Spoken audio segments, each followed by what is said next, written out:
It's never easy to hear hard stuff, is it? But it's easier when it comes from someone you know and trust. We'll see more about that in today's 5-minute devotional from John 6:60-71.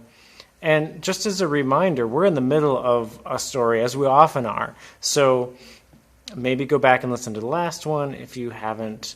But Jesus just gave a really hard teaching where if you were one in the crowd, you might have thought that he was telling you that in order to follow him, you needed to literally eat his flesh and drink his blood.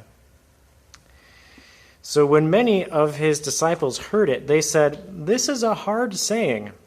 Who can listen to it?" But Jesus, knowing in himself that his disciples were grumbling about this, said to them, "Do you take offense at this? Then what if you were to see the Son of Man ascending to where he was before?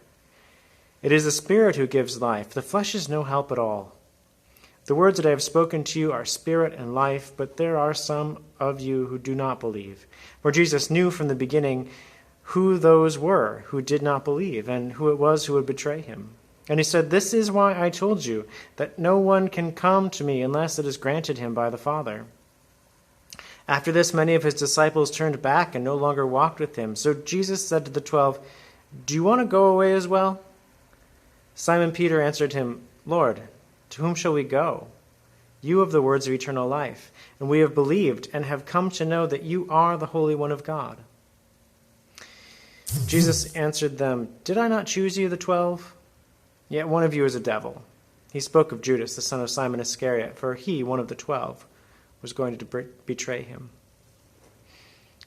So we have two groups of people, and they both hear this message from Jesus that's difficult. I mean, it's difficult to understand. Maybe it's just a difficult message. And a bunch of them, a bunch of the crowd, a bunch of those who apparently even call themselves disciples, just decided to turn around and stop following Jesus because what he said was too hard. Then we have the 12, the ones that we would call disciples or apostles. And Peter summed up their reaction just really beautifully in saying, "Lord, where else would we go?"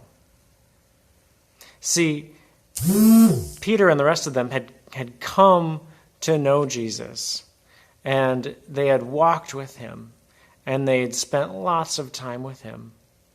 And they knew that his words had life, even if, like in this instance, they didn't completely understand what he was trying to say all the time yet. And they knew that he was the Holy One of God. They knew that he was special. They knew that there was something different about him, and that following and being close to anyone else wasn't going to be the same. So this is my hope for you, because it'll probably happen. You'll be reading the Bible, or you'll be hearing a message, and there'll be something that's difficult. Either it's difficult to understand, or you do understand it, and it's just a difficult thing that Jesus or God is trying to say, and you're like, "Oh man, that's hard."